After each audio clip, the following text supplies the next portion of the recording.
Welcome back to Shirts and Giggles. Thank you to everyone who's liked, subscribed, watched the videos. Please do get involved in the conversation by leaving your comments on each of the shows. We really appreciate your feedback. So today we're going to be talking about shirts we wouldn't have in our collection, whether that's a club or a country. Every collector's got their limits, and we're going to discuss ours today. Obviously, as a small and growing concern, it's a tricky subject matter because we don't want to alienate anyone. But this is where we are, and we'll give you a bit of insight about us. So with me again is my assistant to the host, John. Welcome. Hello. Nice to have here as well, you see. We have got some Shirts and Giggles merchandise on this week. So let me take this home as well, which is great as well. You're always allowed to take something from the set. Well, for 1 week only, I think. Otherwise, there'll be nothing left of our set. So I guess straight away, John, we're going to talk a little bit about the shirts we're wearing today very quickly. If you want to go first, yeah, looks like a classic. Yeah, it's covered in cat hair as well because it's been in my area that the cat sits on. So this is obviously a West Ham where we spoke previously. Dr. Martens, again, coming away a little bit. It's been worn a lot over the years. I think it's 2001, 2003 sort of time. Nice classic feeler, which I think was a good brand in those days. A lot of good memories of West Ham in these shirts. So I think they may have gone down around there, but always a good memory back in those days. So yeah, this is the one that you said was your first shirt, and I see the Dr. Martens is coming away. A couple of good restorers out there, by the way. I was actually thinking about that actually. Yeah, and the old crest as well. So they got a new crest with London underneath for the massive market of West Ham fans internationally. But I like the old crest. It is what I was brought up on. Nice, good shirt. And yours? Yeah, so I've got Cowdenbeath, my Scottish team. We will come on to that. There'll be something on Instagram this week about Cowdenbeath and my love for Cowdenbeath. This is an away shirt by area from, it's probably 2 or 3 years ago now. So we will put what we're wearing, the detail of that in the comments, in the description of the episode. Where is Cowdenbeath out of interest? It's just north of Glasgow and Edinburgh. We went there actually when I took my lovely wife on a romantic weekend to Edinburgh. We did call in at Central Park as obviously a must-see whenever you go to Scotland. I remember the guy from the guest house we were staying at pulling an interesting face when I said we were going to Cowdenbeath. Don't expect too much was what he said. And let me tell you, my expectations were blown out of the water. It was an amazing place, and I do need to get back for a game. So we're going to move on to what we're here, the clubs, countries that you wouldn't have in your collection. So straight off the bat, John, is there a club or country that sticks out straight away in your mind that you'd say, I would never in a million years have anything from them in my collection? The big one for me, so there's obviously the rivalry between West Ham and Millwall, London clubs in general, but the worst for me would be a Tottenham Hotspur shirt. Okay. I couldn't. Maybe for £1 million, let's just say that. Yeah, no, Spurs, no chance. That's the one. No. Okay. And whilst I don't want to state the obvious, we have put our colours to the mast in previous episodes, and obviously as a Southampton fan, the obvious one for me is Portsmouth. I would never own a Portsmouth shirt, although before people get on my social media and find a picture of me in a Portsmouth shirt, because it does exist, I should explain this story. For my older brother's stag do, we knew that we wouldn't be able to get him in a Portsmouth shirt as a fellow Southampton fan. So the joke was that the rest of us would all wear Portsmouth shirts, and we'd claim that we were a big Portsmouth supporting group, and that he had to wear a Southampton shirt as a forfeit. I'm not sure it really worked, and the joy of that was that it was at a time when Portsmouth shirts were made by Mike Ashley's lovely Sondico, so you could pick them up for about as much as they were worth, which was very cheap. How did you feel in that shirt? Not great, and I would say the follow-on from that story is I couldn't even give the thing away afterwards. There were a couple of collectors that I knew that I said, I've got this Portsmouth shirt that I don't really have a use for anymore. They refused to accept it. In the end, I did manage to give it away to the local tip. So, all's well that ends well and all of that. So I'm going to actually fire a few things at you now, talking about big rivalries. So there are obviously big rivalries in football, and I'm interested on this subject matter, like who you see as the good guys and the bad guys. If I fire a derby at you, I'm interested in your take on whether or not what you think the good guys and the bad guys. Okay. Obviously, I've spoken about this one, and I expect an answer to be there are right and wrongs. So the Hampshire South Coast Derby. Well, obviously you would say Portsmouth are the bad guys. Get that gun away from under there. But seriously, I know it's a big one, but I don't see, maybe it's of no interest to South Coast to me, but if I had to pick one, they're similar down there. There's no good or bad guys, it's neutral, I think. No one, they're both neutral. So, okay. Yeah, for you though, I'll pick Portsmouth. Okay, I appreciate it. Yeah. Appreciate it. What about Old Firm? Well, Celtic is the one that people always go for. As the good guys? Yes, as the good guys, obviously. When you say obviously, there's a lot of history that's gone on there, but yeah, they're seen as the good guys. But I think if we look at some of the rampages of fans, it's from both sides. But they're generally seen as the good guys, yeah. So I should nail my colours to the mast here as well, because one of the clubs I would never have in my collection is Rangers. From a very young age, and we put some pictures of me wearing Celtic shirts when I was a young boy. I don't know what it was, but I think it was because when I was a youngster, one of my heroes, I really loved goalkeepers, and Pat Bonner was someone who I really loved. He was the first goalkeeper I really remember saving a penalty, and that was the 1990 World Cup when Ireland beat Romania on penalties. I just remember him saving a penalty and thinking, goalkeepers never save penalties. How has he done that? And I think that really stuck with me. So in terms of clubs I would never own in my collection, and again, we don't want to get into religion and politics, but I would never own a Rangers shirt. What about Gaza? Gaza, McCoist, some iconic players that were there, back and they were good, like McEwen's Lager, going back to sponsors. The shirt themselves are, is it a bit too... It's a line I'd never cross. Okay. There's in my under sevens team that I coach, there's a boy who turns up in a Rangers kit, and every week I sort of pull a face of disdain at him for daring to turn up at my training and such stuff. So that's one for me. How about Manchester Derby? Well, I've never really... Well, a lot of when we were growing up, obviously Manchester United was the big team. Everyone had a cousin or whatever from Manchester, so that's why they supported them. All lies, of course. And that's finally coming to ground now. If they carried on supporting them and not moved on to Leeds or Blackburn or whoever were winning around that time as well, they're stuck with Man United now, which is good. But in terms of it used to be the good guys, I think certainly Man City, because they were the underdogs. Now they've spent a lot of money. I'd say it's more equal, but I think certainly people from our era who saw Man United win and everything, it's still Man United would be the bad guys, I would say. Despite my deep respect for Sir Alex Ferguson and what he did at that club, you would still say that Man United, you prefer Man City to win, or many people would. Yeah, and I certainly agree with you, and I think maybe growing up in Sussex, like you said, where half the class supports Man U and probably don't even know what Man and U stand for.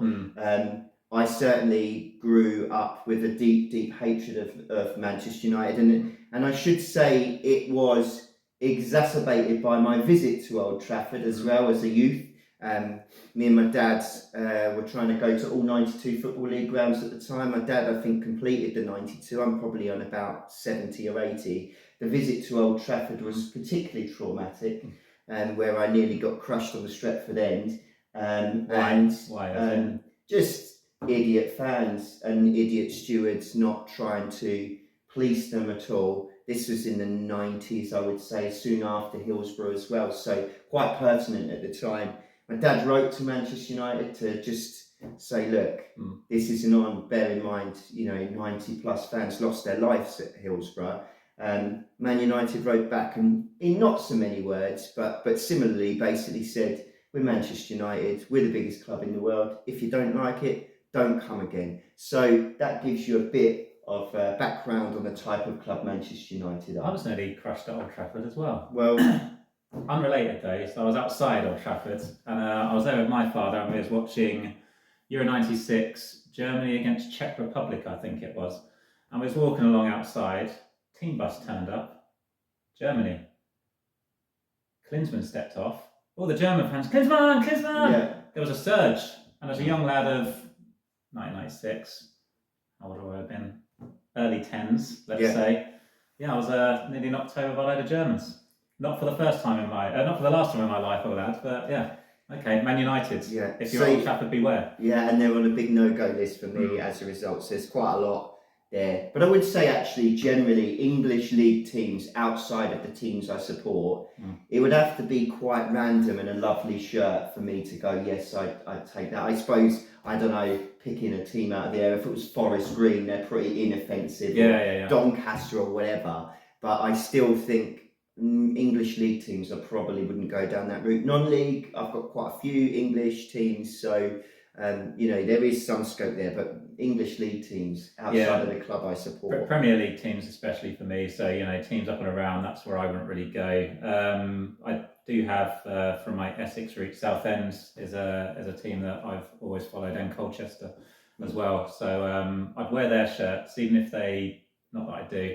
But yeah, English teams, like you say, which is probably why I've gone down the foreign teams route for wearing shirts outside of West Ham, of course. So another one for me, and this is probably goes back to my suspicion of big clubs, Real Madrid.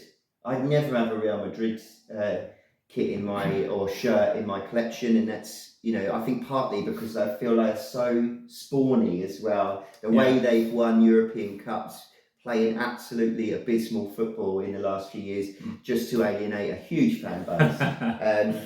But I think also just my suspicion of big clubs. I mean, I say Real Madrid, probably one of the big derbies in the world that I didn't speak about is El Clasico. And I was wondering if that was coming. I would say that Barcelona are the good guys in that, but perhaps I wouldn't really own either of those shirts. Yeah, I've always liked Real Madrid in terms of the players they've had. Ronaldo more recently, and Ramos, etc. Like some really, really good players. But yeah, again, it's big clubs. I prefer the smaller European teams really and beyond, rather than the big ones. But fair play to people. They do look good. The shirts look good. Barcelona's shirt, I think, is very nice looking with the stripes. Claret blue. I wonder why. Maybe maybe I'm drawn towards it, but yeah, certainly, big clubs. I try and avoid them as well. Okay. There's one other real big one for me that I've got, and it's probably the biggest derby in world football, and that is the eternal derby of Poland.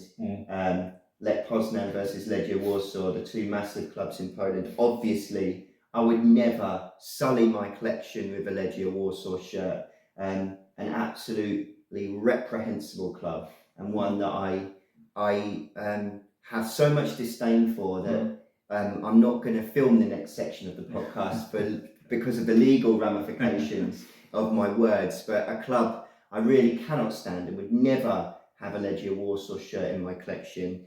I walked past their stadium once. And have you? I wasn't crushed by fans. That's because there aren't any. There aren't any, are there? So yeah, that's that. I guess that's the other big derby. Obviously, the good guys in Poland are Lech Poznan. We all know that. I don't even need to ask you. I dignify silence. I dignify silence on that one. Yeah. His silence speaks volumes. So I guess the final one for me. Any countries I know. We talk a lot about the 90s being the golden era of football. Perhaps that's because when we were brought up, we suffered as England fans a lot of pain at the hands of Germany, a great country that we both love to travel to, and has had some cracking shirts. Yeah, no, that's the trouble. Yeah. But could you ever stretch to a Germany shirt? I've never even worn an England shirt, just in all honesty. So international football shirts are an area that I don't delve into. But the theoreticals, I don't think I could. But as you said, there's been some really good shirts there that I could see myself. Home and away. There've been some really good. I'd even say the Soviet Union shirts from the 80s when classic white or red with CCP, was it? CCP, yeah. CCCP might have been. CCCP, I forgot the other C. Yeah. That was, and again, historical connections there in terms of repressive regimes. But Yugoslavia had some great ones. Yes, indeed, as well. Yeah. Marshal Tito, I think, wasn't it? Yeah, maybe he didn't design the shirts, but again, so certain repressive regimes, but they look good. Yeah. So I don't think I could wear a Germany shirt. I think I could wear shirts from, Poland's got a good shirt, a nice white shirt, and I think is there a Way One Red as well, Germany? Yeah, they've got some nice shirts. Italy, again, these shirts look good as well, but could I wear them? Possibly not. Yeah. It's a tricky one. I think international. I'm fairly relaxed on international football. Got a great love, obviously, of Poland and Denmark as well as England. I own quite a lot of their shirts, but I just think that in my formative years, Germany gave me so much pain that I feel it would be hard, despite the fact that I accept what a lovely country it is. I love Germany. It's one of my favourite countries in Europe, and they've had some amazing shirts over the years. I'm not sure I could put one in the collection. So, even if it's just there, so just one to show people. I don't know. Yeah, not to wear. I don't know. No, okay. Yeah, I'm not sure about that. It'd be real tough, I think. So, I think any other clubs or countries that spring to mind for you that you'd go definitely a no. That you definitely stick to as well and not go, oh, that's an amazing shot, I'm getting that. Burkina Faso. Oh, famously. Famously. I fell foul of a Burkina Faso around 10 years ago, so no, that's one that's off the list. Very understandable, and I think a lot of our viewers would have said the same. We all know that can happen. So I think that concludes today's show. I would say again, thank you so much for engaging. If you like what you see, please do like and subscribe. Any comments below in terms of teams that you wouldn't have in your collection, or countries, of course, or shirts where you maybe fallen foul of your own rules. You thought, I'm definitely not getting them, but then they bring out this absolute corker. Please do drop your comments below and let us know what you think. We do really appreciate your views. We will, of course, be back next week with more content. Please do follow us on the socials as well. So we've got Instagram at Shirts and Giggles. I think it's at Shirts and Giggles UK, and on Facebook at Shirts and Giggles. So please do give us a follow and a like if you enjoy the content, and you'll see stuff throughout the week on there from my collection. For now, we're going to leave it for today. Thank you for joining us. John, going to say goodbye? I will. Goodbye. Thank you very much, and we'll see you next week.